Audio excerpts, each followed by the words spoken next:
LeGarrette Blount joining us in L.A. When we booked you, LeGarrette, we had perhaps different thoughts about how your mood and attitude was going to be. We need you to inspect everything that happened. Congratulations to the Seattle Seahawks, Super Bowl 60 champions. Kyle pulled that beautiful jacket out of the closet and said, "This is my look for the day." Wonderful game, highly competitive. I loved it. Guys, the Seahawks fan do this the whole thing, so let's give the... I say C, you say Hawks. Seahawks! Seahawks! Seahawks! Start the show.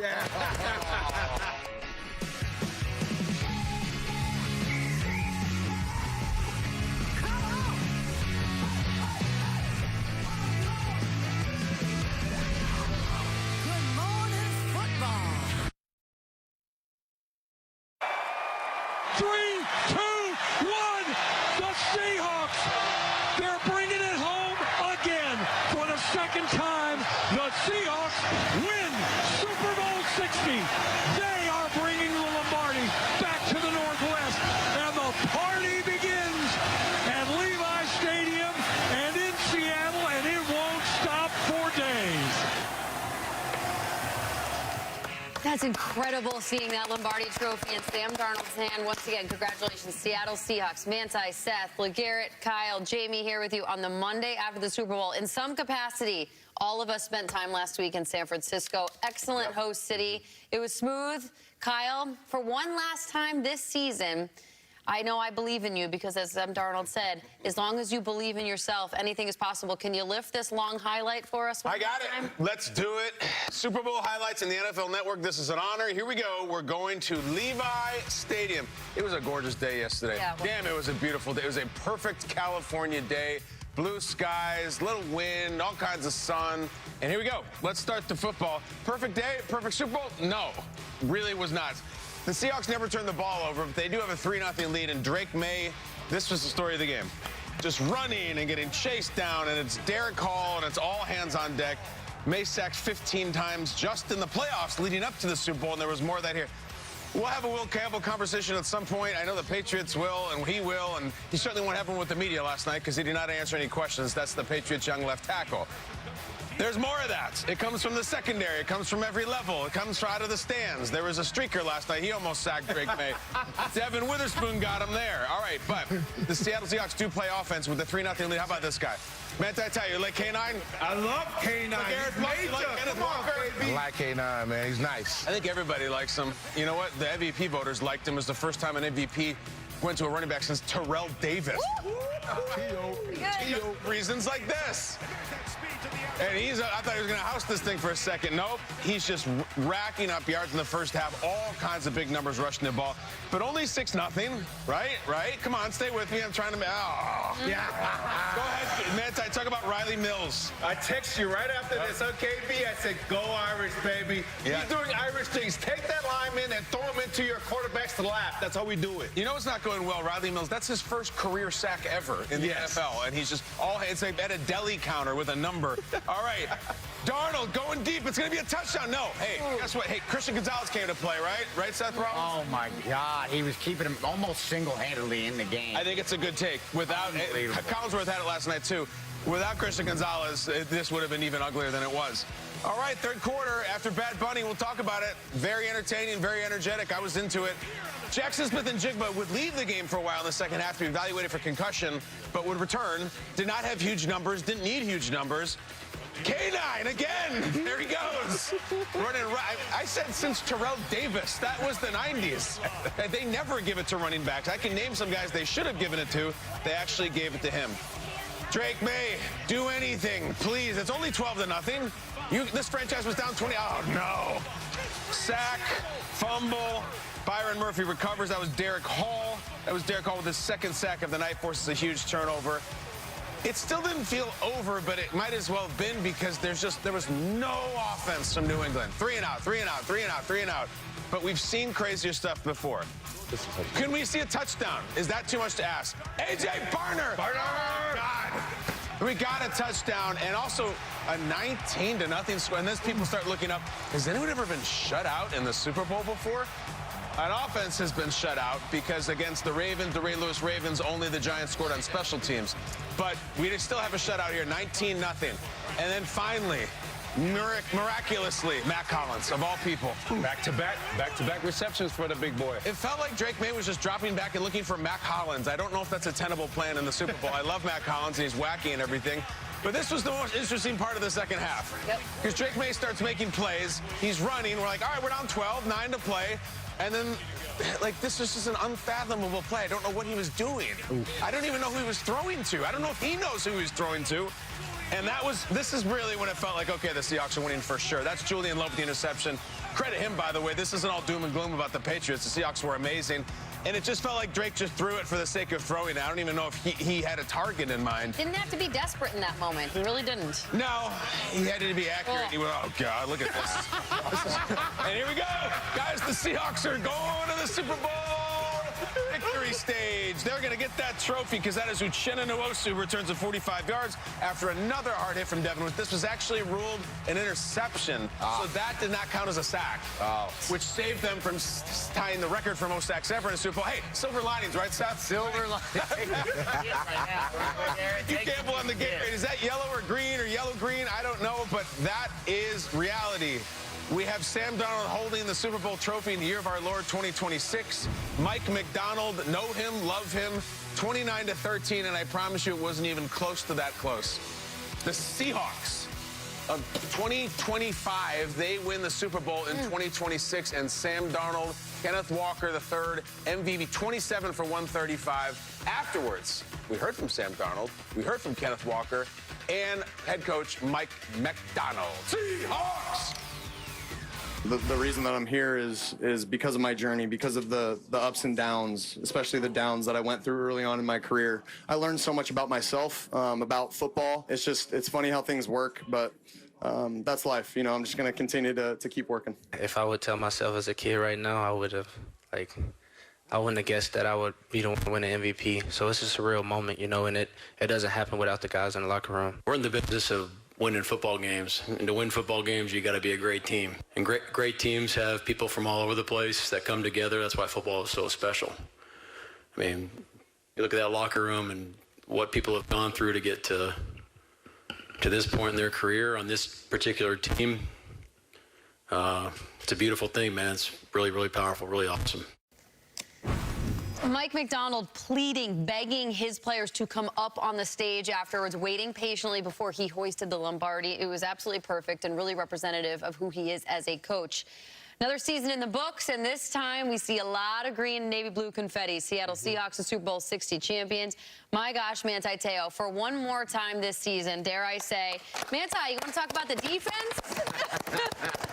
It was deja vu, guys. It was deja vu. If you look at that picture of the confetti, I swear you could have thought it was the Eagles-Chiefs game last year. You talk about defensive dominance.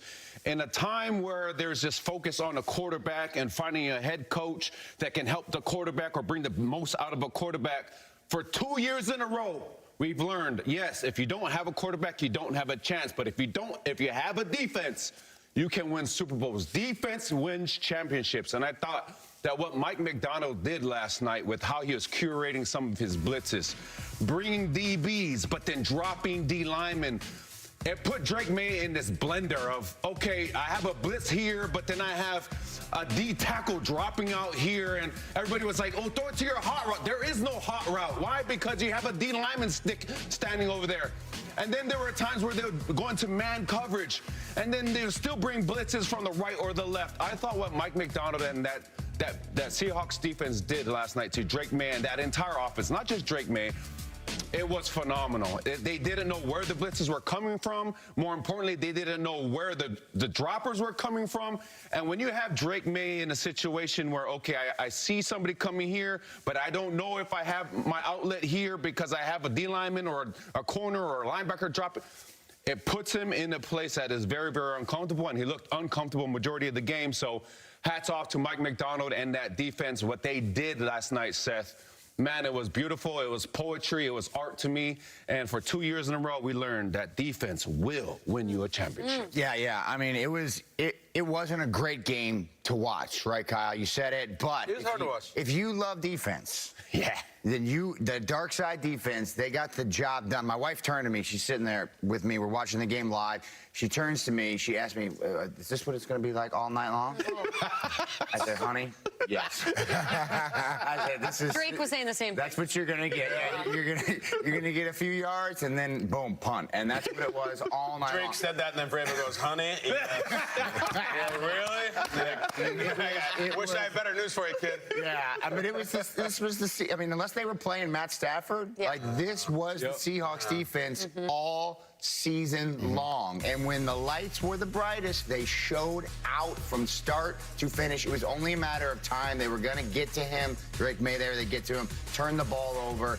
You got fumbles, you got sacks. I mean, it was I thought, a thing of beauty. It was a beautiful thing to watch. And on the other side of the ball, you know, Kenneth Walker III, because Sam Darnold was not great in this game. You know, the Patriots defense, we'll get to that later. Sam Darnold was not great in this game. I think he would acknowledge that. I hear you. He was not great. Kenneth Walker really got this offense moving. He was catching balls, but he was running outside the tackles a lot, and that's where a lot of his big gains were coming. But he was hustling, man. They were giving him the ball. He was doing, it wasn't just those big, sexy runs where he was getting these big 20-plus yards. He was grinding, and he was keeping the ball moving forward, and he was allowing Sam Darnold to make the throws when he had to. So kudos to Kenneth Walker and Myers. He was kicking field goals. All night long. I thought we were going to get a kick All night long. too. I was like, if one of those might have been like 50-plus, he would have been in the conversation. But they were all just, you know. Tell you what, Seth, we could have had a punter MVP too. Like they would put on a clinic. I mean, the John Schneider special teams unit they brought in is worth every single penny. LeGarrette Blount, you've been in Super Bowls. You're a Super Bowl champ. What do you think of last night? Man, it was tough to watch. You know, obviously being a former Patriot, it was tough to watch. But I mean, they have a young team. They got a lot to work on. I mean, Mike McDaniel came out with a great game plan. He got those guys ready to go. It looks like his game plan from the beginning was to put pressure on Drake May. I mean, his record against these quarterbacks under 24 years old is 0-7. I think we talked about that a little bit. The quarterbacks are 0-6 against him, 24 and younger. Now 0-7. So he's doing a great job, man. That defense out there, man. If that isn't the second coming of the Legion of Boom, I don't know who it is. These guys are really, really good, all the way from the front end to the back end. You got the backs, you got the backs to do it. Obviously, Charbonnet got hurt, but you got Kenneth Walker that was in there. I seen a video clip of him saying, "Hey, bro, we got you. We got you. I'm out here. I'm doing this for you." So you can tell he was out there running with a chip on his shoulder. I mean, three plays of 20-plus yards. I mean, you don't get that against this Patriot defense. They're really, really good. It was tough. It was tough to watch on that end. But I mean, shoot, there was no answers. You know, you got two rookie, a left guard and a left tackle that are rookies that were having an extremely hard time. And this wasn't the first time they had a hard time. They've been having a hard time all year. And it's hard to keep up with those guys, man. You got big dog pass rushers, you know what I'm saying? You got guys that out there that's going to be able to make plays. You got DBs like Seth was saying, and like Manti was saying, you got DBs that were able to get to the backfield and, you know, get to the quarterback and make plays and get sacks that caused interceptions. And man, it was crazy. It was a great game to watch, but it was tough for me. Yeah, I think. Congrats, Seattle. Congrats. Hard, man. I get it. And you're trying to satisfy yourself with Walker because even though you don't want it, but he's, that's you're kind of running game. I think we're all saying the same thing. It's hard to watch. But the reason it was hard to watch because of the Seahawks defense. Like, that is great. That is a huge compliment. We're not saying we didn't want to watch them. We're saying it was a unpretty meat grinder of a product because of how good they were. But, like, there's credit everywhere. The Seahawks just became the first team in NFL history to go the entire postseason with no turnovers and win the Super Bowl. Not a single one. That's really impressive. And I think it's interesting what you say yesterday and today about about Sam Darnold, Seth. Yeah. Is that I don't know what to say about him this morning. Like, it was supposed to be this either Sam Darnold was going to give us an A or an F. And he just kind of gave us like a B- and it was totally fine. I even felt him after the game, he was a little unfulfilled. Like, his interviews were like, I wish we could have done a little better on offense, but we're Super Bowl champs. That really was what the game was like. Like, there was no Sam Darnold threw 4 touchdowns or Sam Darnold had 3 turnovers. He kind of just ran the ball. He didn't turn it over, and he threw it when he needed to.